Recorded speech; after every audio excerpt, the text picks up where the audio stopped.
Bulan puasa ni, zaman Nabi dulu ada dua perempuan punya sadap berburak cerita pasal orang. Pumpang dia balun dia tuntang. Lalah dia jumpa Nabi, ya Rasulullah, boleh tak izinkan kami berbuka Rasulullah? Tak tahan bona hawi teh. Punya tahu yang mengumpet pasal orang sampai nak berbuka. Kita tak adalah sampai jam tu tak perempuan. Tak adalah sampai jam tu kan. Makna dia ngaku ngumpet cuma tak berbuka. Kan? Jangan. Sesio. Orang yang mengumpet bulan puasa ni sesio je. Macam tu lah. Jadi Nabi kata apa? Kau tak payah minta izin kerana sesungguhnya kau dah berbuka dah pun, kata.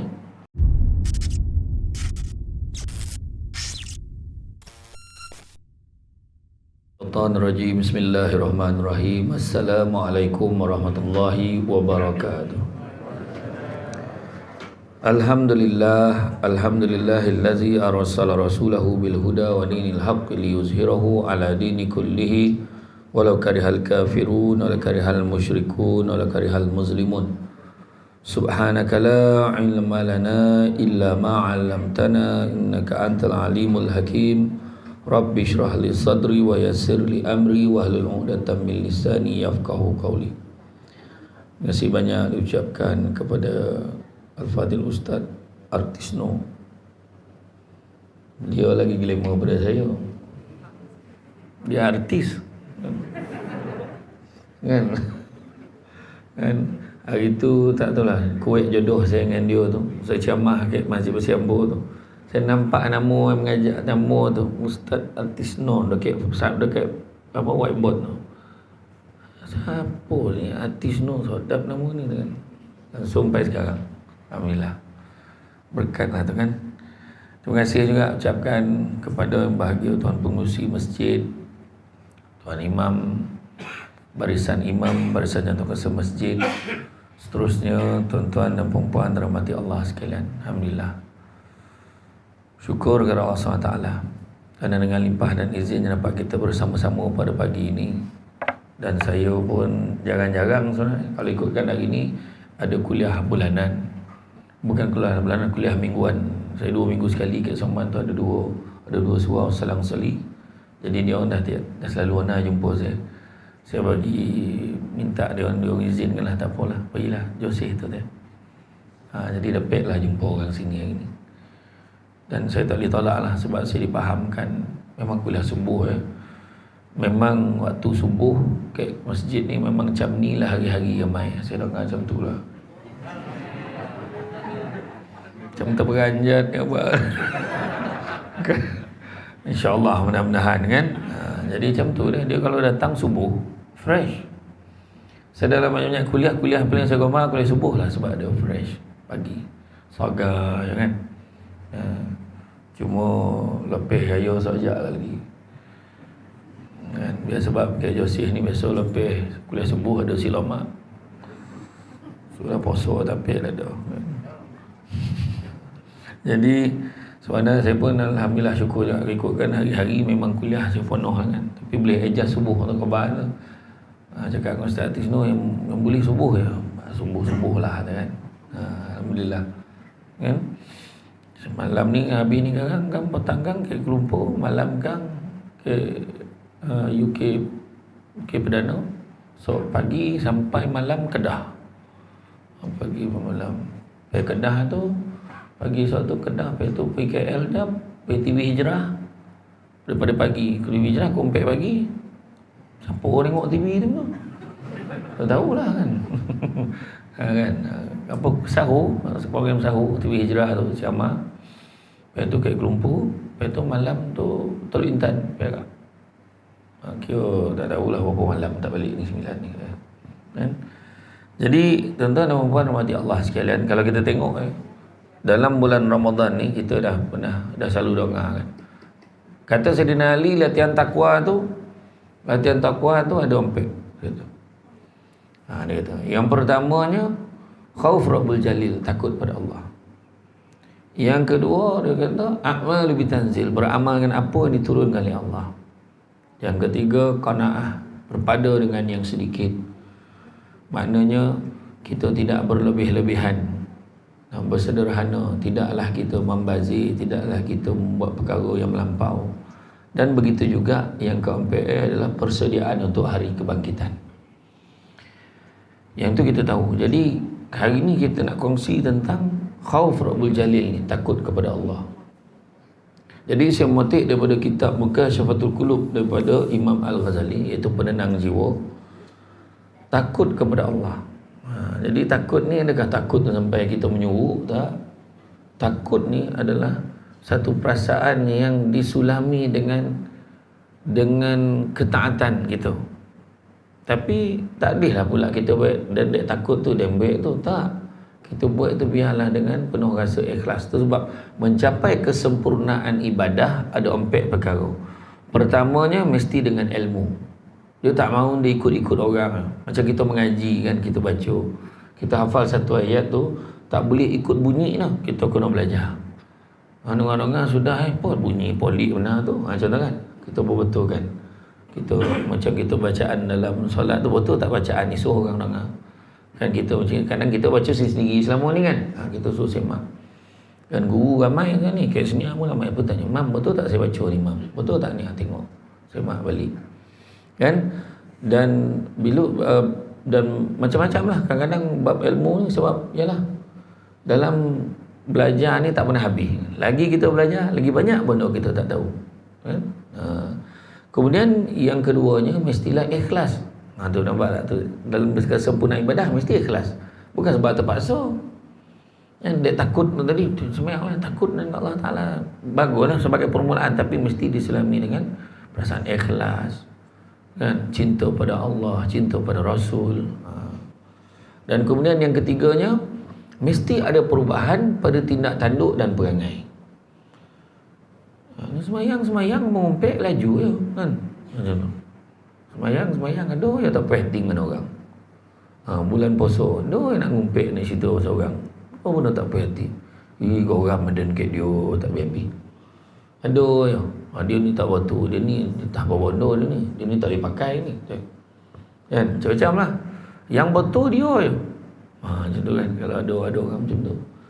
Ada perubahan pada tindak tanduk dan perangai, sepatutnya ibadah menjadikan kita lebih baik. Dan begitu juga yang keempat, mestilah dimulakan dengan niat. Dalam Islam ni, dalam agama kita, niat ni cukup penting. Itu sebabnya dalam peristiwa hijrah, Nabi kata tidak ada lagi penghijrahan selepas Fathu Makkah. Nabi kata yang ada cuma niat dan jihad, kata Nabi. Mana niat baik yang kita nak buat tu, dan perjuangan kita nak melaksanakan kebaikan. Niat semua orang boleh niat kan, tapi perjuangan nak melaksanakannya pula. Itu. Jadi bila kita tengok dalam bab takut kepada Allah ni, tersebut dalam sebuah hadis dari Rasulullah SAW, baginda bersabda, sesungguhnya Allah menciptakan malaikat. Sayap yang sebelah mencapai bumi bahagian timur, yang sebelah lagi mencapai bumi bahagian barat. Kepalanya di bawah arash dan kedua kakinya di dasar bumi yang ketujuh. Besar apa tak besar? Besar tak? Besar kan? Tapi ini dikatakan saiz malaikat yang paling kecil sekali. Ada banyak lagi besar tu, belum malaikat maut lagi, belum dikatakan baru saiz Jibril ini. Betul. Kan? Ketika seorang lelaki atau perempuan daripada umatku membaca selawat kepadaku, maka Allah memerintahkan malaikat itu agar menyelam ke dalam lautan dari nur di bawah arash. Malaikat yang menyelam itu kemudian keluar dan mengibas-ibaskan sayapnya sehingga setiap bulu menitis setitis nur. Bayang bulu yang banyak tadi, bayangkan. Bulu-bulunya menyamai bilangan makhluk Allah yang ada ke dunia ni. Kan? Bayangkan bulu banyak. Jadi bila dia menyelam, seorang berselawat sekali, Allah merintahkan dia menyelam ke dalam lautan nur di bawah arash. Kemudian bila dia naik, dia akan mengibas-ibaskan sayapnya sehingga setiap bulu menitis setitis nur daripada setiap titisan itu. Berapa banyak titisan tadi? Banyak kan? Daripada setiap titisan tadi, itulah jumlahnya malaikat memohonkan keampunan bagi orang tersebut sampai hari kiamat. Itu baru sekali tu. Baru sekali selawat. Macam tadilah, lepas semayang tadi habis, terus selawat. Sallallahu ala Muhammad kan? Sallallahu ala Muhammad, kita selawat kan. Kalau sekali selawat, bayangkan jumlah doa untuk kita tu menyamai bulu-bulu berapa banyak tadi tu. Berapa banyak doa tu untuk kita. Tu baru sekali selawat. Tu sebab Nabi sebut orang yang paling qadakut sekali, al-bakhilu allazi zukirtu indahu falam salli alaihi. Orang paling qadakut sekali adalah orang bila disebut nama aku, dia tak berselawat. Jadi kalau dengan tahap macam ni lah kan, ganjaran untuk orang selawat, betul tak qadakut bapak qadakut contoh langkah sikit tu kan, rugi tak kalau kita tak selawat? Rugi. Jadi itu sebabnya. Dan salah satu kita kena ingat, selawat ni adalah salah satu usaha kita supaya Nabi akhirat sok dia cam kita. Kita nak syafaat Nabi ni kan, nak syafaat Nabi. So, Nabi nampak kita cari-cari akhirat sok kan, kita dibangkitkan besok hari kiamat besok, semua buat hal sendiri. Semua masuk tu kelam kabut, nampak anak lagi, anak nampak mak lagi, mak nampak laki lagi. Kita nampak sama, nampak imam lagi, imam nampak kita lagi, semua lagi. Sebab takut kena tuntut. Banyak bunuh nak kena tuntut yang dunia ni yang tak settle ni, yang kita mengajarkan orang baik orang tak puas hati ni, semua kena tuntut akhirat so. Nampak Samsul Debat lagi, Samsul Debat nampak tuan-tuan lagi jauh lagi. Kan? Ni kan cakap apa tu? Kan? Tanggungjawab kita banyak. Lepas tu jumpa satu Nabi jumpa. Nabi Adam kata, kan, bantu aku wahai Nabi Adam. Dia kata apa? Nafsi si sendiri, berpandai kau lah. Jumpa dengan Nabi Musa, jumpa Nabi Ibrahim macam tu, jumpa Nabi Sulaiman, jumpa Nabi-Nabi. Masalahnya jarak antara satu Nabi nak jumpa Nabi yang lain tu. Kan? Lama. Jumpa dengan Nabi Musa. Nabi Musa kata, nafsi sendiri-sendiri, tak payah kau pergi cari Muhammad boleh tolong kau ni. Nabi Musa kau nak ni muka Nabi Muhammad ni. Kau pergi cari Muhammad boleh tolong kau ni. Masalahnya jarak antara satu Nabi nak jumpa dengan Nabi tu, Nabi yang lain. Setiap satu Nabi nak berjumpa dengan Nabi lain, jarak masa adalah 1000 tahun perjalanan. Bayangkan tu. Sekali jumpa lah, katalah we make it short lah kan, gitu, dalam bahasa orang Josih tu kan. Kita pendek lah, katalah shortcut tauhid lah. Babak tu tauhid jumpa dengan Nabi kita, Nabi Muhammad sallallahu alaihi wasallam. Ya Rasulullah, bantu aku ya Rasulullah. Kalaulah Rasulullah sebut ummati, kemari kau, umatku, kemari kau, bertuahlah. Tapi kalau kita, ya Rasulullah bantu aku Rasulullah, kau ni siapa tu? Habis. Apa nak punca Nabi tak kena pula? Apa punca Nabi tak kena? Itulah time imam selawat tadi dia miming nak keluar tu. Kena kut bondo kan. Orang selawat dia tak selawat kan. Selawat tu rugilah kita kalau tak selawat. Malahan digambarkan bagaimana seorang lelaki ketika zaman sahabat dulu, dia bermimpi bertemu dengan Nabi. Dia bertemu dengan Nabi, dia pandang Nabi, Nabi memalingkan wajah Nabi. Kenapa ya Rasulullah? Kau marah kat aku ke? Tak, aku tak marah, aku tak kena kau siapa. Macam manalah kau tak kena? Bukankah kau lebih kenal umat kau lebih daripada kau kenal mak ayah kau sendiri? Memang betul. Aku kenal umatku lebih daripada aku kenal mak ayah aku sendiri. Tapi aku tak kenal kau siapa. Kerana dalam hidup kau tak pernah sekali pun kau berselawat kepada aku. Dia terjago, meraung dah, menangis dah. Mulai saat itu dia mewajibkan diri dia berselawat ke atas Nabi tak kurang 100 kali sehari. Selang beberapa minggu dia berjumpa dengan Rasulullah dalam tidur sekali lagi. Bila dia pandang, kali Rasulullah sebut, sesungguhnya kali ini aku sudah kenal akan engkau. Macam itulah cerita. Ya. Setengah ulama mengatakan keselamatan jasad terletak pada sedikitnya makan, keselamatan roh terletak pada sedikitnya dosa, dan keselamatan agama terletak kepada membaca selawat kepada sebaik-baik ciptaan Nabi Muhammad sallallahu alaihi wasallam. Ingat ya, keselamatan jasad terletak pada sikitnya makan. Faham? Tu yang puasa tu. Tapi nak makin lebar pula bulan puasa ni pahala. Buku poso balik dondam ustaz. Pek pok macam kelopung. Apa ni kan? Semua dibalun kan. Ya, ada orang makan bulan puasa lagi teruk daripada bulan tak puasa. Kan? Bulan puasa elok ada pagi sikit, tengah hari sikit. Buka puasa di jamaan zuhur asar tu bawa ke maghrib. Bayangkan itu entah sana menteneng perut ni. Tu tak dapat je saya cakap kat kelumpur tu, menteneng tak dapat je dah tak kuat. menti tak dapat dah dia menteneng lah macam kan. Macam tu kan. Menteneng tu apa ustaz? Tanyalah orang ni 9 tu kan. Kan, jadi keselamatan jasad terletak pada sedikitnya makan, keselamatan roh terletak pada sedikitnya dosa, dan keselamatan agama kita terletak pada banyaknya selawat. Itu selamatan, nak selamatkan kita dalam agama kita, selawat banyak. Kita tahu kan, sekali kita berselawat 10 kali Allah dan malaikat berselawat kepada kita. Maksud selawat ni apa? Selawat ni mendoakan keselamatan dan kesejahteraan Nabi. Jadi Allah dan malaikat mendoakan keselamatan dan kesejahteraan kita. Allah SWT berfirman yang bermaksud, wahai orang-orang beriman, takutlah pada Allah dan hendaklah tiap-tiap memerhatikan apa diusahakan untuk esok. Untuk esok tu apa? Kan esok pagi dah. Untuk yaumul qiyamah, kan? Untuk hari akhirat. Takutlah kepada Allah, sesungguhnya Allah Maha mengetahui apa-apa yang kamu kerjakan. Surah Al-Hasyr ayat yang ke-18. Jadi makna kata, kita kena ingat apa yang kita buat hari ni dalam untuk hari kiamat. Jangan kita leko. Ada orang dia hidup dalam dunia ni dia macam bersia-sia, ada macam melancong. Biasa kita pergi melancong kan, kita buat duit, sababan buat duit kan, pergi. Pergi sini, macam saya pergi Balkan main. Merasa lah pergi Balkan sebelum nak roket dalam beberapa bulan nak PKP tu, tak tahu lepas itu PKP. Pergi Bosnia, pergi Sarajevo, pergi ke Croatia, pergi setiap hari.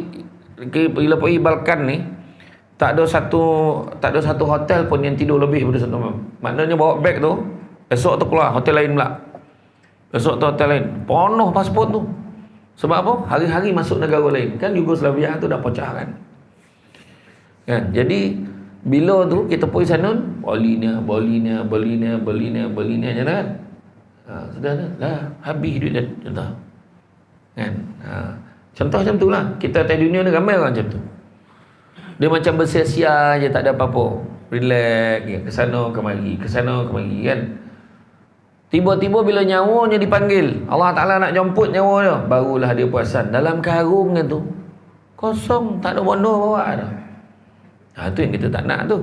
Jadi bila kita buat tu, rugilah kita kalau kita tak kumpulkan amalan kita ni nak bawa pada hari kiamat. Rugilah kita. Kan? Ramai orang macam tu. Kan Imam Al-Ghazali mengibaratkan kita ni macam naik kapal, guna singgah ke satu pulau. Itulah dunia. Dia kata turun, kapten kapal kata turun lah, kata. Turun, cari bekalan banyak-banyak, kan? Jadi pastikan, ingat ini sementara je, kejap lagi nak jalan ni, nak teruskan perjalanan. Ingat tu. Imam Ghazali bagi gambaran ni. Tapi dalam tu ada 3 golongan. Dia dah beritahu dekat dalam tu kau jangan leko, tu semua sementara tu. Tapi ada 3 golongan. Golongan yang pertama, dia nampak tu dia leko. Ya Allah, cantik tengok. Dia melayan benda tu semua. Akhirnya bila bunyi semboyan kapal tu, serombong kapal tu dah berbunyi, dah panggil, kapten tu dah panggil, sudah dia tak hegeh-hegeh dia. Apa benda pun tak sampai bawa dah. Kategori yang kedua, dia leko, tapi menjelang, dah nak balik kejap ni, takkan kita tak ni. Aduh, hai, kata. Dia pun kautlah mana yang sampai. Repek lah juga daripada tak repek. Tu kebanyakan bila tu orang yang dah pencen pun sampai surau, sampai masjid, contohlah. Tapi tak adalah cakap lah makna kita sikit ke. Tak semestinya.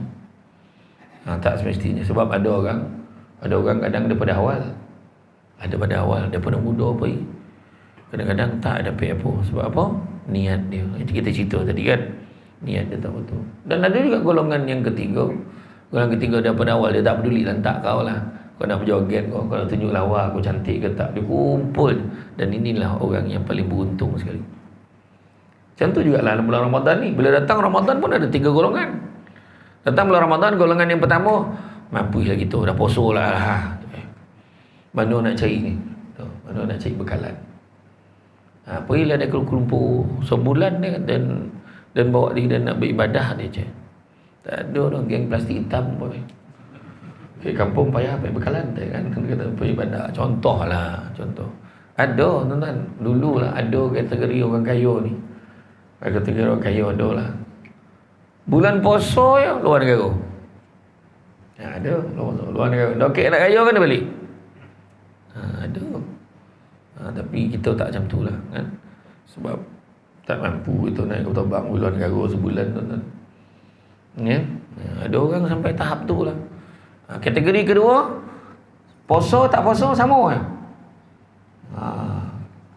Relax je macam tak ada apa. Semayang tak apa, tak macam tu je lah. Puasa ke tak puasa sama je. Dia tak adalah marah, tak adalah kecewa dah. Tapi dia macam tu lah. Tapi kategori yang ketiga adalah orang yang sangat gembira menyambut Ramadan. Tanyalah kita kategori mana. Kategori yang paling rugi sekali yang bermula tu. Rugi. Ya. Jadi mana kata dalam hal ini kita melihat jangan kita sia-siakan peluang ada ke atas dunia ni. Dunia ni sementara sifatnya, apatah lagi yang ada di dalam dunia. Sesungguhnya malaikat langit, bumi, siang dan malam pada hari kiamat mereka sebagai saksi atas apa-apa yang dilakukan oleh manusia, baik atau buruk, taat atau maksiat, bahkan seluruh anggota badan akan mempersaksikannya. Bumi memberi kesaksian bagi orang mukmin dan zahid, orang yang sentiasa mengingat akhirat.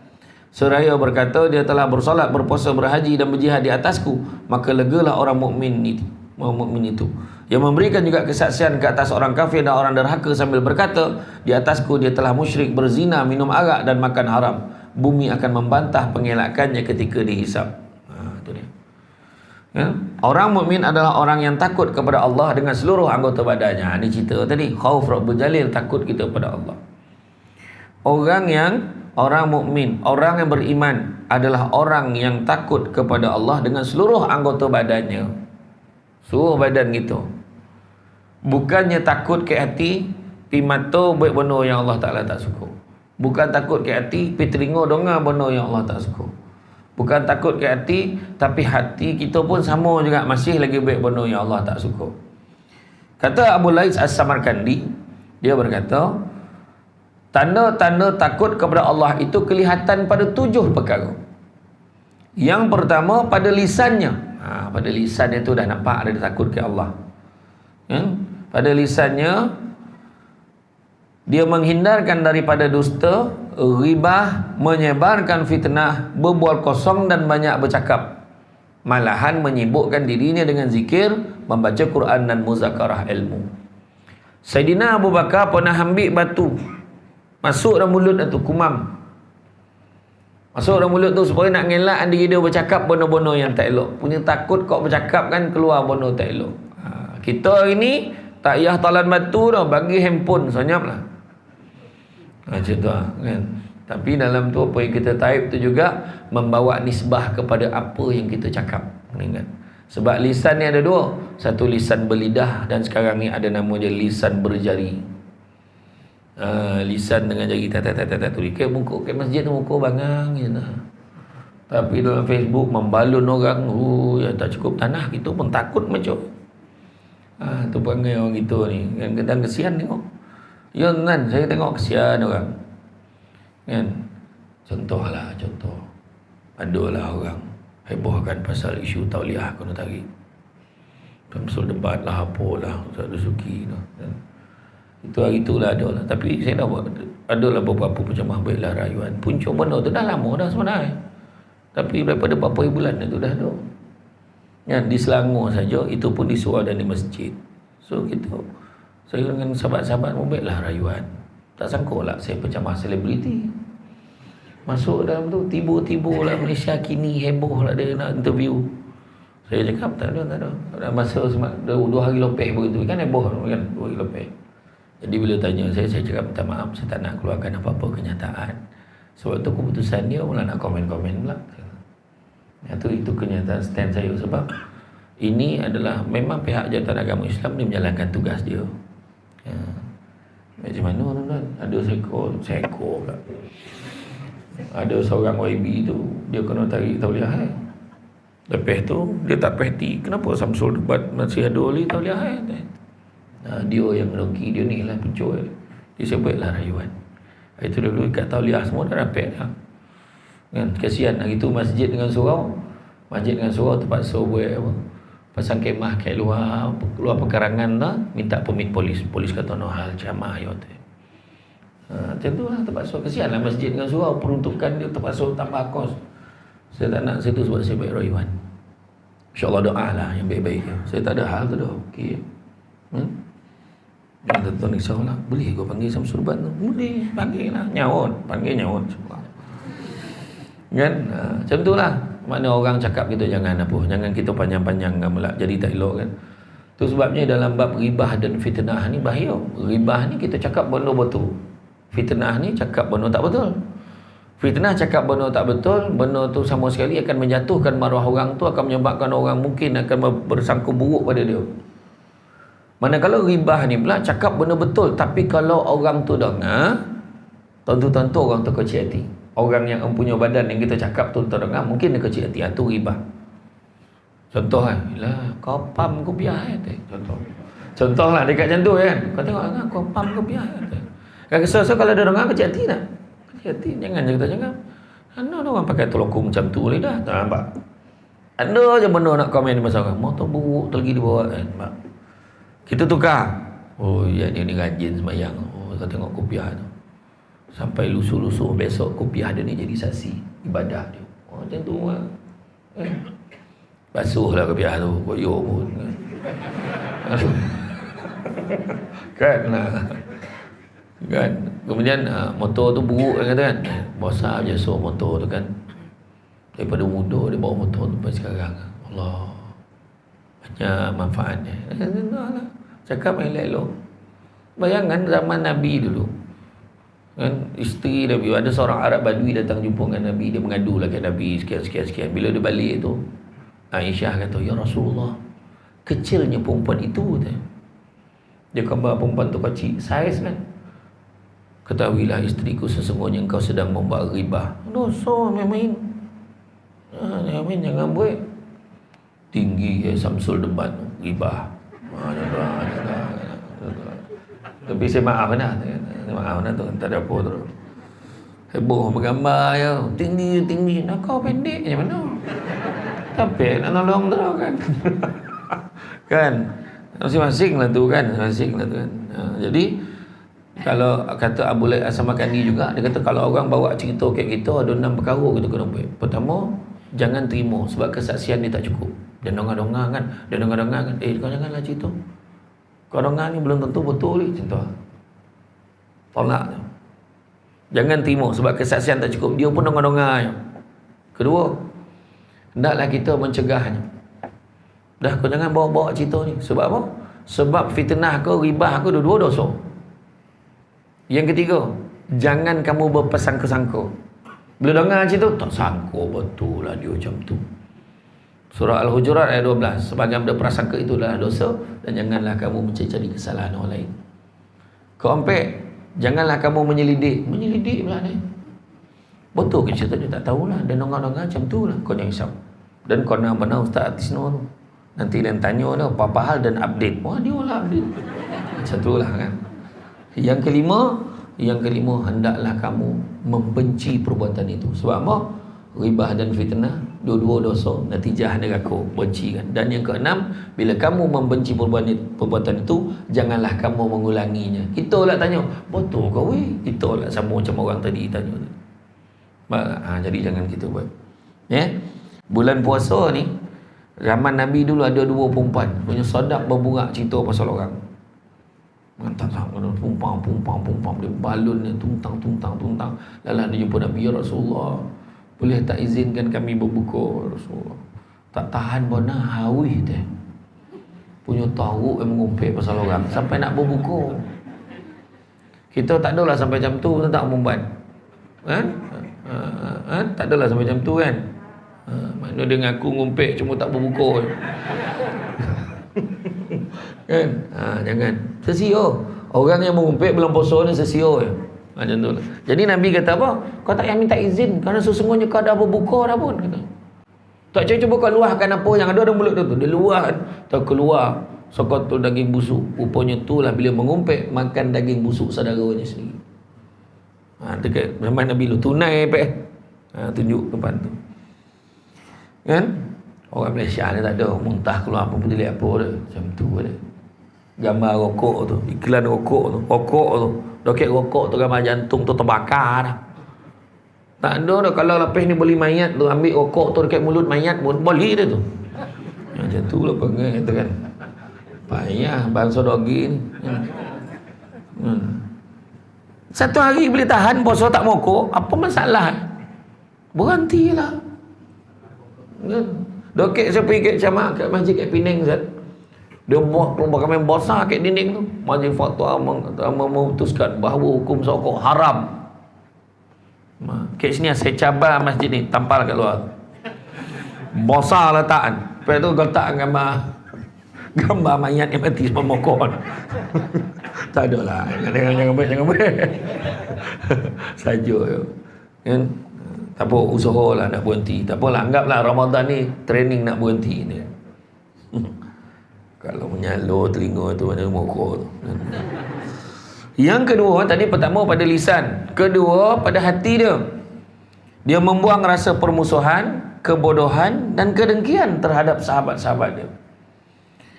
Lantaran kedengkian dapat menghapuskan kebaikan, sebagaimana Rasulullah SAW telah bersabda, hasad itu dapat memakan kebaikan umpama api membakar kayu. Jangan. 3 penyakit paling bahaya dalam hati, package. Pertama-tama tak cukup sikit. Orang dulu-dulu kan gambar persempadanan tanah tu kan pakai tanda panjang tu, tanda kan. Orang malam golap gelita tu dialihin sikit. Dia ambil sikit. Tamak tu. Kan biar berlebih tanah tu banding tanah orang. Dalam kubur Allah janjikan orang yang ambil hak orang ni akan disampitkan lubang kubur sampai berselisih tulang rusuk. Berbaloi tak berbaloi? Tak baloi. Ya, ikutlah sempadan tanah kita. Pukul tu betul. Kat kampung boleh payah. Mengikut sendiri je. Dia kena pula tanah-tanah apa, lot-lot yang nipih-nipih ni kan. Yang kocik-kocik ni kan. Uning lelok. Kan? Yang kedua penyakit apa? Penyakit sombong. Belagak dia. Sombong kan apa tu? Kopiah. Ni kopiah tang Mokah ni. Tahu? Rumah dia. Anak dia berboli ni. Dia kojo kat sana. Tang Mokah tu. Bak tengok sikit lah. Elok-elok. Kan rusak kan? Dia bagi. Made in Taiwan dah. Bodoh kan. Iya, tuan-tuan ingat apa kan? Tu sebab saya kata, kalau yang paling senang nak pergi umrah, kalau malih nak shopping banyak kan. Seminggu sebelum pergi umrah tu, pergi balik siap. Kek Pekan Rabu kat Somban tu. Pergi beli kek kedai-kedai apa tu, kek pilah pun ada. Beli tasbih, beli apa, beli siap letak kat rumah. So balik pagi, lah ingat kau kat Den. Mana boleh lupa hotel? Beli kat Somban tadi. Tandalah poli kat sana lain lah kan, tanda ingat gitu kan. Kemudian begitu juga penyakit apa, selain daripada penyakit sombong ni, satu lagi penyakit dengki. Dengki paling bahaya. Dengki bahasa Melayu, bahasa Arabnya hasad. Punya teruk kat Malaysia ni dua-dua pakai hasad, dengki. Berhentilah ya. Bahawa hasad tu penyakit hati yang amat membahaya. Tak ada ubat bagi penyakit-penyakit hati selain pada ilmu dan amal. Kan? Tak salah kita dengki-dengki dengan orang. Tak ada benda pun. Sementara ya Allah Ta'ala bagi kat kita ni. Tak payahlah dengki-dengki. Dengki ni samalah artinya. Dengki ni kalau kita perhatikan betul-betul, samalah artinya kita mempersoalkan apa yang Allah dah tentukan untuk orang lain. Kan, wah apa hal ustaz tu? Kan, buat apa dia belajar tertinggi mana tu? Dia ngomong ustaz artis no. Wah dia tu mula tu dia belajar tu. Kita janganlah macam tu.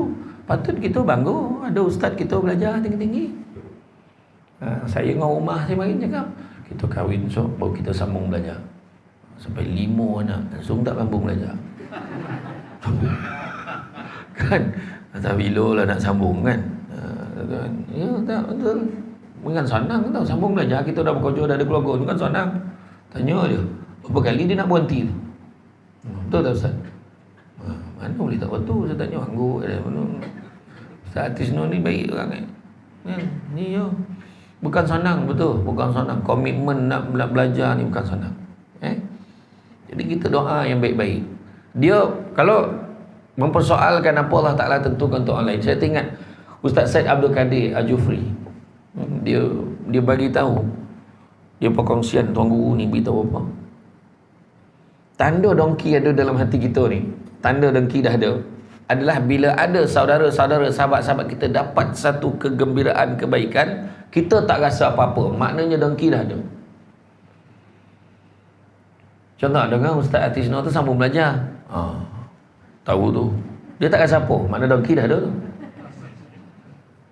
Ya, tapi kalau dia ingat apa belajar tinggi macam tu confirm dongki dah ada. Nampak tak? Maknanya sepatutnya apa? Ustaz Atisno dia sambung, ya aku mudah-mudahan berjaya dia. Ada agak orang kampung kita ni belajar tinggi sampai jadi doktor. Macam tu kita nak. Dengar imam pergi Makkah hari tahun ni. Ya alhamdulillah, seorang minta lah dia tolong doakan dan biadan lah sampai sana. Dengar imam pergi Makkah tu ni, berapa dah pergi banyak kali tu. Cukup lah itu. Sama perangai balik tak tengok tu. Ada yang bodoh nak bertikai kan, nampak tak? Tak habis-habis. Yang tu dongki tu. Nampak tak kan? Lepas tu doa lah, alhamdulillah. Jadi standard dia, kalau tak nak rasa dongki ada dalam hati, orang lain dapat kegembiraan, kita pun gembira sama. Dengar si Leha pek cucu. Yo go. Orang kena siap. Mula dia nak bawa apa, dia nak pergi jumpa. Gembira dia macam cucu dia juga. Dengarlah pek cucu, cari seorang bercucu. Dia nak cucu dan. Tak apa. Kan doreh mulut tu. Kan? Cuba fikir dulu.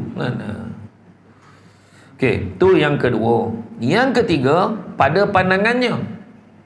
Pandangan mata kita ni, maka dia tidak suka memandang pada makanan, minuman, pakaian atau hal-hal lain yang haram. Tidak apalah terpikat pada dunia, tetapi dia memandangnya dengan mengambil iktibar. Rasulullah SAW telah bersabda, barang siapa memenuhi matanya daripada perkara yang haram, maka Allah akan memenuhinya daripada api pada hari kiamat. Auzubillah, tak jauh kan. Jadi maknanya, dia tak pandang makanan yang haram, minuman yang haram. Saya nak ceritalah satu perkara lah. Saya pernah naik kereta, bersinggah dekat satu pekan yang popular sebelum sampai Pilah. Saya tak nak sebut pekan mana. Banyak ke pekan? Tak banyak pekan kan? Bahayalah sebut dah. Tapi ni cerita lama, mungkin sekarang dah tak ada. Bila berhenti kat satu, rasa nak terkencing.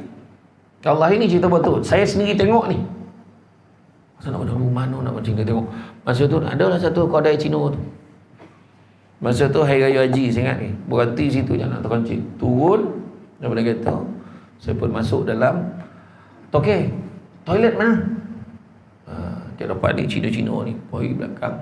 Dokek belakang, lalik dinding tu. Macam ni semua minum air arak. Yang bersongkok, yang berbaju Melayu pun ada. Yang best tu, minum, ajak gitu. Wallahi, ni bukan saya tambah-tambah cerita ni, cerita betul. Saya masuk dalam bilik air tu, tak jadi kencing dah.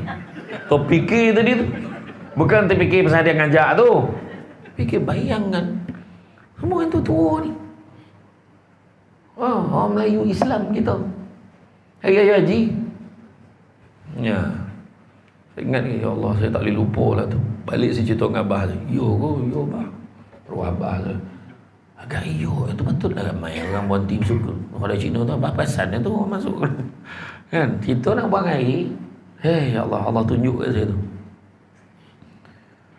Sebab kita ni bukan hanya jangan minum tu. Kalau cawan tu ada logo tu pun jangan kita pakai cawan ni. Boleh mendatangkan fitnah. Kan kita ramai minum kedai Cina ni kan. Dulu kan kopi tiam, sekarang kopi tiam. Dia walaupun cawan tu dapat free, cawan tu tak pernah pun guna untuk arak. Tapi logo tu Carlsberg. Kan Tiger logo dia. Minta lah TO. Nampak color tu kan. Dia telah tarik lebih berbuih kan. Sebabnya kan dan jadi fitnah. Salah kita kan sebab okey tolong tukar saya tak boleh pakai cawan. Tolong jawab gitu. Elakkan fitnah. Ya. Tu dia. Makanan, minuman. Dan pada bulan puasa ni air tu tak halal, air tu tak haram tau. Makanan tu tak haram tapi tak boleh makan sebab dek kita puasa. Jadi contohlah, manalah tahu Ustaz Tisno ni dia sayang mana akak saya kan kata. Hidanglah air tu. Tak kita bukan suruh dia minum dah. Hidang manalah tahu in case dia haus mana boleh dia minum. Dia letak fresh orange letak. Senyap kan? Letak payung. Siap straw yang bersilang tu. Oh my. Air batu siap ada wap tu, wap sejuk tu. Mak sajuk kan. Buat tak kita tak buat dah. Kita tahu puasa. Kan? Tu yang ketiga. Yang keempat pada perutnya. Perutnya macam mana? Maka perutnya tidak diisi barang yang haram, itu dosa besar. Sebagaimana Nabi SAW bersabda, manakala sesuap daripada barang haram masuk ke perut seseorang, maka seluruh malaikat di langit dan di bumi melaknatnya selama sesuai atau seteguk barang itu berada di dalam perutnya. Jika dia mati dalam keadaan demikian, maka tempatnya adalah di neraka. Bayangkan, kalau dia makan benda haram, malaikat di langit dan di bumi semua akan melaknatnya selama sesuai selagi mana benda haram tu ada dalam perut dia. Jadi buat apa? Tak payah. Kan? Tak payah. Tuan-tuan yang paling kepala, dia kaya, senanglah, duit dia banyak. Duit dia banyak, bil dia pun besar. Kan? Saya paling cemburu tengok orang asli tu. TV tak ada apa, tak ada. Ada satu kaum, saya pergi ke mana tu? Pergi ke ni Taman Negara. Saya pergi dululah masa ada buat program team building kan. Tengok pergilah ziarah untuk batin tu kan. Buat. Dia tunjuklah macam mana dia ambil yang apa? Kulit kayu pokok tu berasa bernyala api. Lepas tu anak budak-budak yang umur 6-7 tahun tu dia boleh baling tu tombak tu kan, pump dapik ikan. Sup dapik ikan. Saya kata ramai tak yang masuk Islam? Saya tanya ada jugalah, tapi dia orang kata tak seronok kahwin dengan orang darat ni. Dia panggil kita darat. Kenapa pula? Dia duduk situ je tu. Dia tak ramai kahwin dengan kita ni sebab kita duduk situ setompek. Dia ramai pindah-pindah. Kan dia sebab dia percaya kalau duduk situ makanan habis. Buru-buruan dia pergi tempat lain pula. Pergi tempat lain. Dia pergi pindah ganda. Orang perempuan baju pun tak pakai. Macam tu tak ada apa. Tak adalah heboh nak pergi beli baju baru. Tak ada macam tu telanjang betul. Memang ada suku kaum yang macam tu kan. Dia tak ada heboh bayar bil astro. Lepas tu dia saya cakap tu, malam ni tunggulah sekejap, kita dah makan besar malam ni, baru dapat tangkap seekor. Kau tangkap apa? Musang lah, musang aja makan. Tak apalah susah ya bang. Masa tu saya ke team building lama dah. Dia tahun 2000 ingat 2007 2008 saya dengan grup JPJ Negeri Sembilan masa tu. Baik. Okey. Kemudian kelima, pada tangannya. Dia tidak menggunakannya untuk perkara yang haram. Makna perbuatan kita. Ya. Tetapi hanya mempergunakannya untuk taat kepada Allah, seperti mana dirawikan daripada Ka'ab Akhbar, dia berkata sesungguhnya Allah SWT telah menciptakan bangunan daripada zabarjud hijau.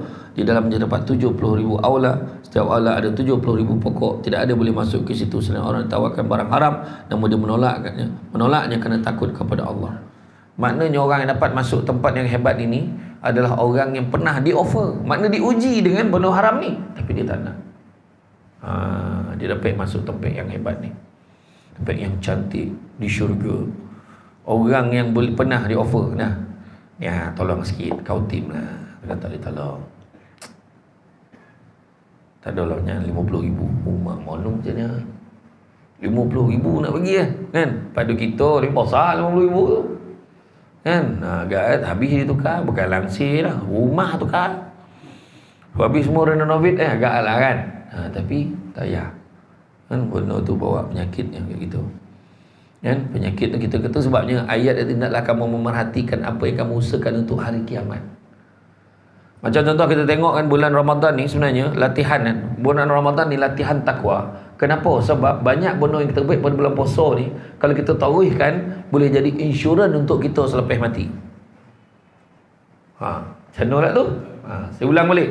Benda yang banyak yang kita buat pada bulan puasa ni, sebenarnya kalau kita taruh buat, maka kita akan dapat insurans, jaminan kita, perlindungan lah. Insurans ni perlindungan selepas mati.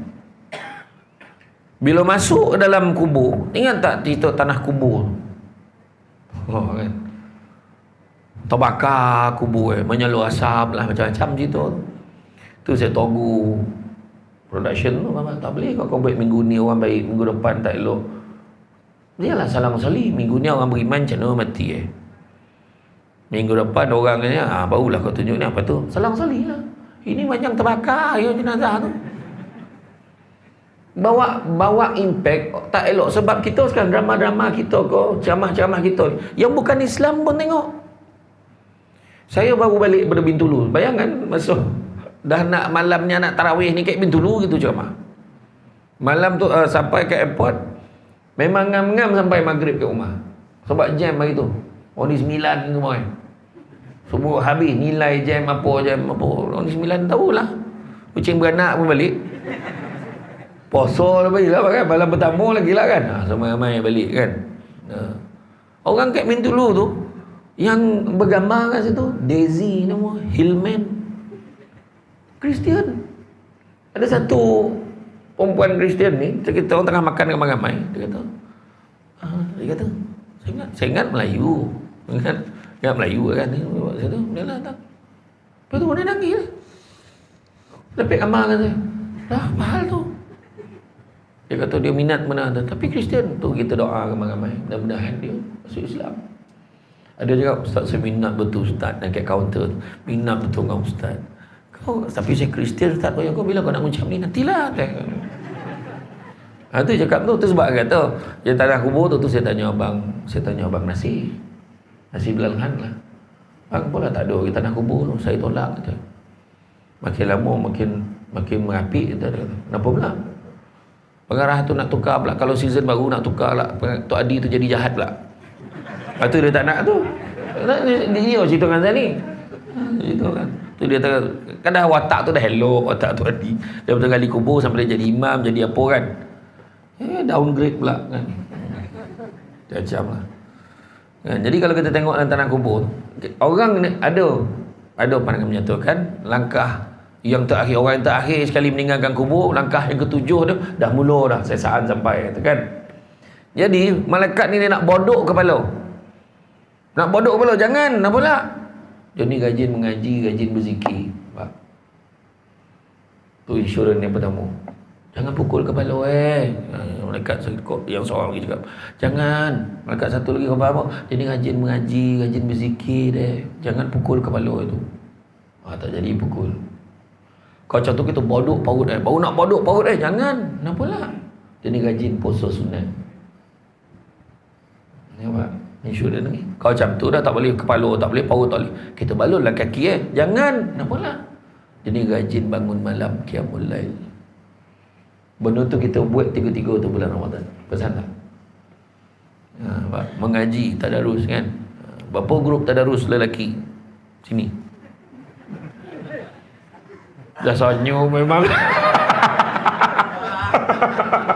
Saya tahu tajuk grup lelaki itulah satu grup kan. Yang lain grup kita subuh kat rumah kan. Kita subuh rumah macam itulah kan. Banyak grup sebenarnya. Macam tu. Tak kira lah. Tapi kita mengaji. Bulan puasa kita mengaji. Paling tidak kita mengaji sendiri. Tapi bulan puasa paling rajin. Kat pejabat pun kita mengaji kan. Jadi sambung tahu kan sama rupa tu salah satu cara. Kita zikir banyak kan. Kita zikir banyak, mudah-mudahan tu perlindungan. Paut kita sambung puasa. Habis raya kedua dah puasa 6 Ustaz. Macam ada dulu PKP belilah kan. Sekarang ada yang datang arwah abah hari kedua dah start puasa 6. Bila orang datang rumah kan, dia duduk sekali, siap hidang air kan. Bukan ada makanan tadi. Dia tak cerita, dia ada puasa. So, kalau saya tak pek tu. Dah duduk sekali tu balon lah. Susah kan. Tapi masuk PKP tu senang lah. Kita orang tak datang rumah kita. Kan? Kita pun tak pergi rumah orang. Tak apalah, paling tidak kayu ketiga orang. Tak, sambung puasa Senin Khamis. Tu sebab yang puasa Syaban ni kan tak? Kan puasa bulan Syaban hanya, kan Nabi kata tak ada lagi puasa pada 15, selepas 15 Syaban. Tak ada lagi dah. Kan? Kecuali orang yang nak ganti puasa. Dan ada pandangan kata orang satu lagi golongan yang dibenarkan puasa adalah orang yang memang istiqamah, tak pernah tinggal puasa sunat Isnin Khamis. Tapi kalau ada bocor-bocor tu tak kira. Dia kadang puasa dan tak, tu tak pek. Nampak ya? Dan begitu juga nak pukul kaki tadi, dia rajinkan mulai bangun malam, bangun sahur tu. Nampak solat 2 rakaat, jadilah. Qiyam al-lail ni bangun beribadah atau bangun koncing tidur balik tak kira. Bangun malam itu. Bangun membesar je tu bondo. Bangun. Bangun maknanya beribadah. Mengaji zikir. Paling tidak dia bangun, dia duduk kat katil tu. Ya Allah, banyak dosa aku, ya Allah. Dia duduk pagi tu, duduk kat katil tu. Itu pun satu bentuk qiyam al-lail. Ya. Okay, fahamlah tu kan. Kemudian keenam. Yang keenam ni salin ke tak salin ni? Ni 7 mana ni? Yosah betul lah. Okey, tak siapa jamah Samsul Ubat. Okey dia jamah. Okey. Apa cerita? Samo je hotel. Samo. Tak apa, nanti tengok dalam YouTube. Yang itu ceramah kita Kek Mas Jambu dah keluar lah kat YouTube. Tengok. Yang keenam, ketakutannya, takut pada Allah ni terlihat pada langkah kakinya. Dia tidak berjalan untuk maksiat, tapi hanya melangkah untuk taat kepada Allah, mencari keredaannya, serta untuk bergaul dengan orang-orang yang soleh. Jadi mana kaki dia tu pergi tempat-tempat yang baik. Termasuklah pergi mana? Pergi kenduri. Baik. Walimatul urus, orang ajak kita pergi, pahala perjalanan tu, pahala tempat-tempat yang baik. Tapi pergi, best ni nak duduk dengan Netun. Mana Cik Tun ni? Nak borak dengan Tun lah. Ada bondo best nak cerita, kan? Datang nak mengumpet, kata lah. Contohlah kan, nak cari Jenab, Etun, Milah, jadi cerita tu tak. Semua nama ada kan? Ada. Tapi itu bukan nama sebenar tu lah. Nama kau peti takkan tak ada. Saya sebut nama ada. Saya ceramah ke pejabat ke BJKKP dekat Selangor 2 hari lepas. Sebut nama tu semua tak ada nama tu. Tak apa nama, Mira ke Dora ke tak tahulah. Nama Milah pun tak main, nama Milah tu kan. Aduh hai. Tapi itu dah. Kan mana melangkah ke tempat-tempat yang baik, datang ke majlis ilmu. Dia sahabat saya dipahamkan ada daripada kampung sebelah pun datang. Dan alhamdulillah kampung luar pun datang. Tahniah tu. Berjalan barang siapa yang mengikuti jalan-jalan ke majlis ilmu, maka Allah akan anugerahkan kepadanya jalan-jalan ke syurga. Amin. Dan begitu juga yang ketujuh, terlihat pada ketaatannya. Dia menjadikan ketaatannya semata-mata untuk mencari keredaan Allah, takutnya kepada riak dan munafik. Barang siapa melakukan 7 perkara tersebut, maka dia termasuk dalam kategori orang-orang yang dikatakan oleh Allah Subhanahu wa taala, innal muttaqina fi jannatin wa uyun. Yang bermaksud sesungguhnya orang-orang yang bertakwa dalam kebun-kebun dan mata air syurga. Jadi jaga 7 tu. Jaga 7 tu. Seolah-olah Allah menyatakan sesungguhnya pada hari kiamat mereka selamat daripada api neraka. Dan seharusnya lah seorang mukmin harus berada di antara rasa takut dan berharap. Dia harus sentiasa mengharapkan rahmat Allah, tidak berputus asa mengharapkannya. Seperti mana yang termaktub dalam firman Allah Subhanahu wa taala, janganlah engkau berputus asa terhadap rahmat Allah. Surah Asy-Syura ayat yang ke-28. Maka haruslah dia sentiasa menyembah kepada Allah, menghentikan perbuatan buruk serta bertaubat kepada Allah. Pada satu hari Nabi Daud duduk di tempat peribadatannya, tiba-tiba dia melihat seekor ulat merah. Maka dalam hati dia berkata, apalah kiranya kena ulat Allah pada ulat ini? Dia kata, macam kenapa lah Allah ciptakan ulat ni?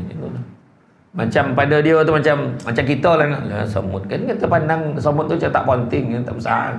Apalah semut ni Kita tengok semut ni pijak kan, macam tu lah lebih kurang kan. Tapi Nabi Daud cakap lah, apalah sebab Allah ciptakan ni, apalah Allah nak mana akil ulat merah ni. Maka dalam hati berkata, maka dengan izin Allah ulat itu dapat berbicara. Bercakap ulat tu. Ulat tu berbicara lalu berkata, wahai Nabi Allah, di siang hari Tuhanku mengilhamkan agar aku membaca subhanallah walhamdulillah wala ilaha illallah Allahu akbar 1000 kali. Sedangkan di malam hari Tuhan mengilhamkan aku agar membaca Allahumma salli ala Muhammadin nabiyyi wa ala alihi wa sahbihi wasallam 1000 kali. Lalu apakah yang kau baca hingga aku ingin mengambil faedah daripadamu? Kau nak pertikaikan aku, pahala apa kau macam tu lah. Aku siang Allah Ta'ala ilhamkan aku baca ni, malam aku baca ni.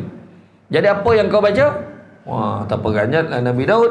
Maka Nabi Daud AS menyesal menghina pada ulat itu. Dia merasa takut kepada Allah, lalu dia bertaubat dan bertawakal kepadanya. Itu baru pertikaikan ulat. Itu orang itu pertikaikan kan? Nabi Ibrahim Khalilullah AS tatkala mengingatkan kesalahannya, merasa amat sedih dan risau hatinya. Kemudian Allah mengutuskan Jibril AS datang kepadanya lalu berkata, Allah berkirim salam kepada engkau dan berkata, adakah engkau melihat seseorang yang takut kepada kekasihnya? Kemudian Nabi Ibrahim menjawab, jika aku ingat akan kesalahanku dan memikirkan seksaannya, maka lupalah bahawa aku ini kekasihnya. Demikianlah akan para nabi, wali, orang soleh dan orang-orang yang zuhud. Mana takut kepada Allah ni, sampaikan macam tu keadaannya. Dalam satu hadis Nabi sebut, sesungguhnya Allah tidak mengurniakan 2 keamanan dan 2 ketakutan. Tapi sebaliknya Allah memberikan 1 ketakutan dan 1 keamanan. Maksudnya apa? Maksudnya barang siapa, dalam satu hadis qudsi Allah Ta'ala beritahu, barang siapa yang takut padaku di dunia, akan ku amankan dia di akhirat. Tapi barang siapa yang merasa aman denganku di dunia, maka aku takutkan dia di akhirat kelak. Jadi itulah dia. Tuan-tuan dan puan-puan mati Allah sekalian, ni kitab buka Syafatul Qulub ni masa lalu saya bawa dan kuliah lah. Jadi tu bab 1 kan, muka Syafatul Qulub penenang jiwa, kata dongang pun tenang je. Dan kitab ni semua pendek-pendek je, tak ada panjang dah. Huraian penceramah tu yang panjang sikit kan. Jadi tuan-tuan dan puan, ada yang tidur tak? Tak ada. Okey. Jadi itulah dia. Jadi makna kata kita jagalah diri kita. Jaga diri kita, berhati-hati. Atas dunia ni kan banyak ujian dan dugaan yang sampai. Ada je cubaan-cubaan yang datang dalam kita nak beribadah dan mengabdikan diri kita kepada Allah Subhanahu Wa Taala. Dan ujian kita sekarang ni adalah nafsu. Nafsu yang paling besar. Dalam kuliah subuh minggu lepas, 2 minggu lepas, saya bawa tajuk dalam kitab ni juga, tajuk dia tipuan dunia. Tipuan dunia. Dalam tajuk tipuan dunia ni ada disebutkan bagaimanakah manusia yang paling bodoh sekali adalah bila dia kalah, dia gagal mengawal dan juga melawan hawa nafsu dia. Contohlah, dia berbuka puasa, dia beli ke pasar Ramadan tu, dia beli segala macam beli, penuh tangan dia tu, roti john, taufufah, mutabak Singapura, kek pilah cahaya ke kan, kelopong, semua dia beli sebanyak-banyak beli. Kemudian dia makan tak habis. Bila tak habis, itu belum bodoh lagi dah, belum bodoh lagi dah. Tapi bila besok tu dia beli macam tu je banyak, confirm bodoh tu. Itulah maksud dalam ayat tadi tu. Maknanya kita tak boleh kawal lah. Kita dah tahu kita tolak ambil, mungkin kita silap hari pertama, tapi hari macam tu je kau beli. Jadi melainkan beli banyak, hantar ke masjid, ke arah Josih tengahnya, untuk berbuka puasa. Ramai kau yang buka puasa ke masjid? Tak ada. Ada. Bagi. Macam hari tu lah, saya dekat Mekah itu nak balik kan, dekat airport Jeddah tu, dah terlambek makanan ni, nasi ayam penyet beli ke Arab, tak ada rojo nak bagi nak balik ni. Jemaah 120 orang. Tapi tak sampai makan, dek urusan beg tu berapa sudah kena masuk. 120 bungkus, tinggallah 4 orang. Saya dengan 3 orang travel tu duduk kat luar airport menghadap 120 bungkus. Kau macam tu kita kena makan seorang 30 lah kabarnya tu.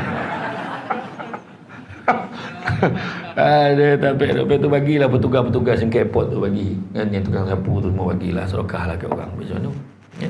Jadi macam tu lah tuan-tuan dan puan-puan mati Allah sekalian. Cukuplah tu. So insyaAllah kalau ada kesempatan, jangan sorry lah, panggil lagi. Jadi itu saja daripada saya. Terima kasih banyak. Mudah-mudahan walaupun sikit, sama-sama kita amalkan, sama-sama kita sebar panjangan. Bak kata orang tu, cantik dipandang rumah penghulu, kayu tu ukir dari papan, alang-alang menuntut ilmu, sebutir pasir jadikan intan. Macam tu dia. Sebar-sebarkan, kan? Kembangkan ke orang lain. Jadi sungguhnya yang baik itu datang dari Allah SWT. Kurang itu punca kelemahan saya sebagai manusia biasa.